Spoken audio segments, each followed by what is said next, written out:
सर्वांना जय भीम, नमो बुद्धाय। तर आज आपण बघणार आहोत आळशी माणसाच्या पुढे जागृत माणूस जातो। आळशी माणसं जे असतात त्यांच्या पुढे जागृत माणूस जातो, त्यांच्या पुढे जातो, मागे नाही जात। आणि आळशी माणूस नेहमी मागेच असतो। तर आजची आपली ही गोष्ट आहे दोन भिक्खूंची गोष्ट। दोन भिक्षू होते, त्या दोन भिक्खूंची आजची आपली ही गोष्ट आहे। तर धम्मपदामध्ये गाथा क्रमांक 29 म्हटलेली आहे। अपमत्तो पमत्तेसु सुत्तेसु बहुजागरो अवलसं व सिद्धसो हित्वा याती सुमेधसो।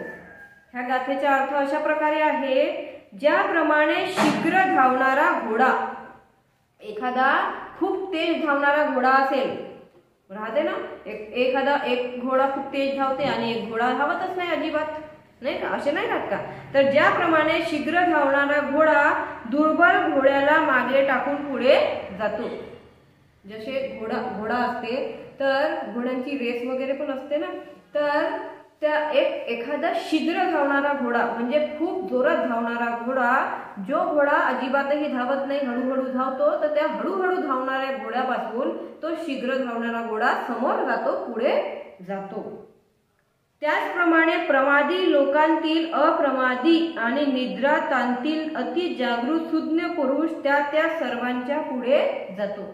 त्याचप्रमाणे काय होते, ज्याप्रमाणे शीघ्र धावणारा घोडा हळू धावणाऱ्या घोड्याच्या पुढे जातो, त्याचप्रमाणे प्रमादी लोकातील अप्रमादी आणि निद्रातांतील म्हणजे झोपलेल्यातील, जे लोक झोपलेले असतात, आळशी असतात, अशा लोकांपासून अप्रमादी लोक अति जागृत सुज्ञ पुरुष, जागृत असतात, असे सुज्ञ पुरुष त्या सर्वांच्या पुढे जातात। जेतवन विहारात विहरत असताना भगवान बुद्धांनी दोन मित्र भिक्षूंना उद्देशून ही गाथा उच्चारलेली आहे। जेव्हा भगवान जेतवन विहारामध्ये विहरत होते, तेव्हा दोन ज्येष्ठ मित्र भिक्षूंच्या संदर्भात त्यांनी ही गाथा उच्चारलेली आहे।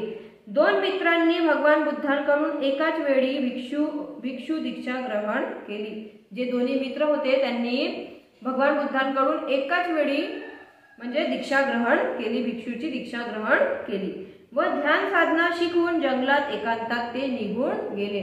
मग भगवान बुद्धांकडून त्यांनी ध्यान साधना शिकली आणि ध्यान साधना शिकून ते एकांतामध्ये जंगलामध्ये साधना करायसाठी निघून गेले। आधी व्हायचं असं की भगवान बुद्धांकडून भिक्षूची दीक्षा ग्रहण करायचे, त्याच्यानंतर त्यांच्याकडून ध्यान साधना शिकायचे आणि नंतर सगळ्यांच्या ध्येय एकच राहायचं की आम्हाला अरहंत पद प्राप्त करायचं आहे। तर त्या अरहंत पद प्राप्त करण्यासाठी ते सगळे एकांतात अरण्यामध्ये जंगलामध्ये ते जायचे। एकांतात गेलं म्हणजे लवकर निर्वाणाची प्राप्ती व्हायची, अरहंत पद लवकरात लवकर प्राप्त व्हायचं, कुणाचं डिस्टर्बन्स नसायचं, काहीच नसायचं, नाही का। तर ते दोघे भिक्षू सुद्धा, दोन मित्र भिक्षू सुद्धा त्यांनी भगवंताकडून भिक्षूची दीक्षा ग्रहण केली आणि ते जंगलामध्ये ध्यान साधना शिकून जंगलामध्ये एकांतामध्ये निघून गेले। ते तेथे पर्णकुटीत राहत दोघांपैकी एक भिक्खू जंगलातून सरपण गोळा करून आणून अन्न शिजवीत असे। जेव्हा ते दोघेही जंगलामध्ये गेले, मग तिथे जाऊन ते आपल्यासाठी छोटी मोठी पर्णकुटी बनवायचे राहायसाठी। तर पर्णकुटीमध्ये ते दोघेही राहत असायचे आणि त्या दोघांपैकी एक जो होता भिक्खू, तो जंगलातून सरपण गोळा करून आणून अन्न शिजवीत असे। सरपण म्हणजे काही गोळा करून अन्न, सरपण, आणि त्याच्यावर काय शिजवणं, अन्न शिजवायचा तो। व नवशिक्या उपासकांबरोबर एक तर गप्पा मारीत बसत आणि अन्न शिजवायचं। आणि जे नवशिक्य उपासक राहायचे, नवीन शिकणारे उपासक, त्यांच्या बरोबर तो काय करायचा, गप्पा मारत बसायचा किंवा आळसाने झोपण्यात वेळ घालवीत असे। एकतर तो त्यांच्यासोबत गप्पा मारत बसायचा किंवा आळसामुळे झोपत असायचा, झोपण्यामध्ये आपली वेळ तो घालवत असायचा। तर दुसरा भिक्खू जो सावध चित्त व ध्यानात कायम रत असणारा होता। तर दुसरा जो भिक्खू होता तो नेहमी सावध चित्त होतं, त्याच्यावर तो नेहमी सावध राहायचा आणि ध्यानामध्ये कायम रत राहायचा। नेहमी तो ध्यानातच रत राहायचा. तो पहिल्याला आळसा दिवस न घालवण्याचा सल्ला देत असे. आणि जो पहिला भिक्खू होता तो आळसामध्ये आपला दिवस घालवायचा. जंगलामधून काय म्हणतात त्याला, सरपण गोळा करून आणणे, त्याच्यावर अन्न शिजवणे आणि खाली पिली टाइम राहिला त्याच्यामध्ये उपासकांबरोबर बसून गप्पा मारणे आणि वेळ वाचला तर आणखी काय करणे, झोपा काढणे. ठीक आहे. तर आणि हा जो दुसरा भिक्खू होता हा जास्तीत जास्त ध्यान करत राहायचा. तर हा त्याला सांगायचा की तू आपला वेळ वाया घालवू नको, झोपण्यामध्ये वेळ वाया घालवू नको, आळसामध्ये तू वेळ वाया घालवू नको. परंतु पहिला भिक्खू दुसऱ्याचा चांगला सल्ला कधीही ऐकत नव्हता. चांगलं सांगणाऱ्याला कोणी ऐकतात का? कोणीही ऐकत नाही. तर जेव्हा तो त्याला सांगायचा तर तो त्याचं अजिबातही ऐकायचं नाही. अशा तऱ्हेने पहिल्याने आपला वेळ आळसात तर दुसऱ्याने अधिक परिश्रम करू. अशा तऱ्हेने काय झाला की पहिला जो होता भिक्खू तो आपला पूर्ण वेळ आळसामध्ये घालवू लागला आणि जो दुसरा भिक्खू होता त्याने अधिक परिश्रम करून स्वतःला ध्यान साधनेत गुंतवून लवकरच अरहंत पद प्राप्त केले.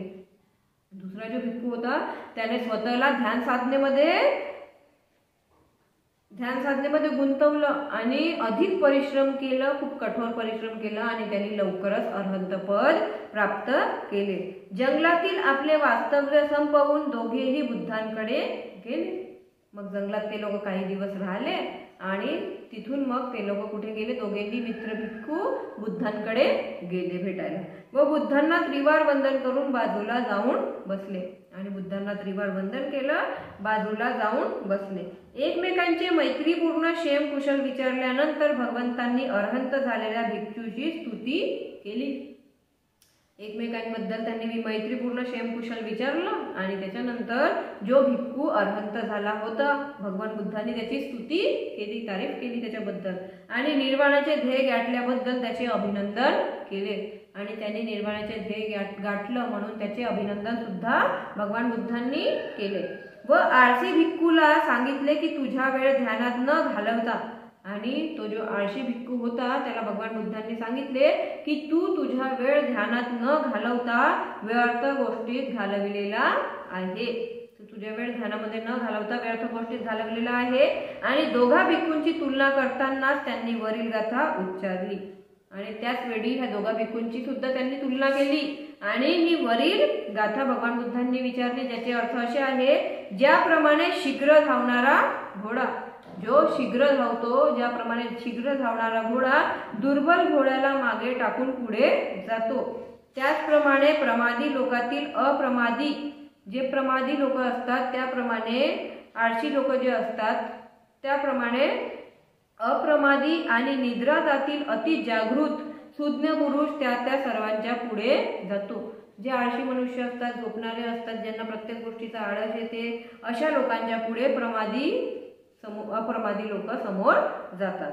ह्या गाथेतून भगवंतांना हेच सांगायचे आहे की जे लोक सतत जागृत व एकाग्र असतात.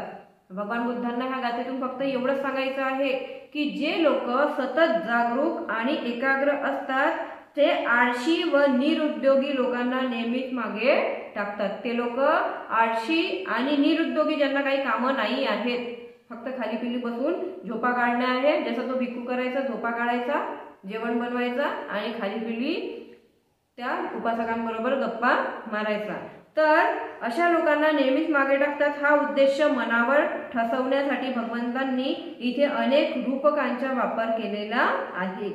जागृत पुरुष हा सतत उद्योगाने आळशी आणि अनुद्यमी पुरुषाच्या पुढे असा वेगाने जातो. जो जागृत पुरुष असतो, सतत जागरूक असतो, तर असा पुरुष आळशी पुरुषाच्या अशा वेगाने पुढे जातो की जसा एखादा वेगाने धावणारा घोडा दुर्बल घोड्याच्या पुढे जातो, त्याचप्रमाणे सुज्ञ लोक मूर्ख लोकांना प्रत्येक गोष्टीत असेच मागे टाकत जातात. त्याचप्रमाणे जे सुज्ञ लोक असतात मूर्ख लोकांना अशाच प्रकारे मागे टाकत असतात. उद्योगी व सतत जागरूक राहून सत्याचा शोध घेणारे, उद्योगी आणि सतत जागरूक असणारे आणि सतत जागरूक राहून सत्याचा शोध घेणारे, निर्वाणाचा शोध घेणारे लोक मूर्ख व आळशी लोकांना मागे टाकून लवकरच अरहंत पद प्राप्त करतात. जे लोक सतत जागरूक राहतात आणि सत्याचा शोध घेणारे राहतात, निर्वाणाचा शोध घेणारे राहतात, ते लोक मूर्ख आणि आळशी लोकांना मागे टाकून लवकरच निर्वाण पद प्राप्त करून घेतात. म्हणून कुठलीही योग्यता प्राप्त करण्यासाठी, म्हणून आपल्याला जर कुठलीही योग्यता प्राप्त करायचं आहे तर त्यासाठी सतत उद्योगी व जागृत असणे फारच गरजेचे आहे. तर त्याकरिता आपल्याला सतत उद्योगी सतत परिश्रम करायला आणि सतत जागरूक असणारं राहिलं पाहिजे.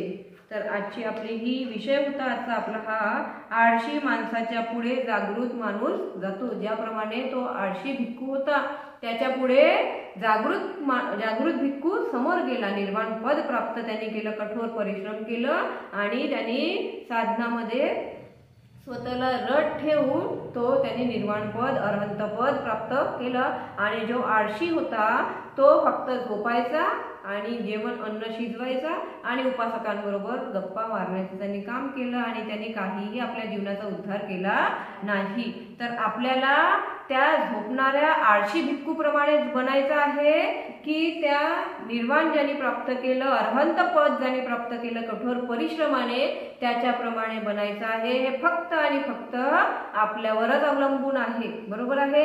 कुणी आपल्याला कितीही सांगितलं तरी आपण एका कानाने ऐकतो आणि दुसऱ्या कानाने काढून सोडून टाकतो. म्हणून आपल्याला जागृत बनायचं आहे, सुज्ञ पुरुषासारखं वागायचं आहे, आळशी पुरुषासारखं वागायचं नाही आहे. नाहीतर आपण असेच मागे राहू आणि ह्या दुःखाच्या भवचक्रामध्ये वारंवार येत राहू. तर आपल्याला जर ह्या जन्म मृत्यूच्या भवचक्रामधून निघायचं आहे, सुटका पाहिजे आहे, तर आपल्याला कठोर परिश्रम करून ध्यान साधनेमध्ये रत राहावं लागेल. जेवढा वेळ का भेटत नसेल तेवढा वेळ आपल्याला ध्यान करत राहायचं आहे.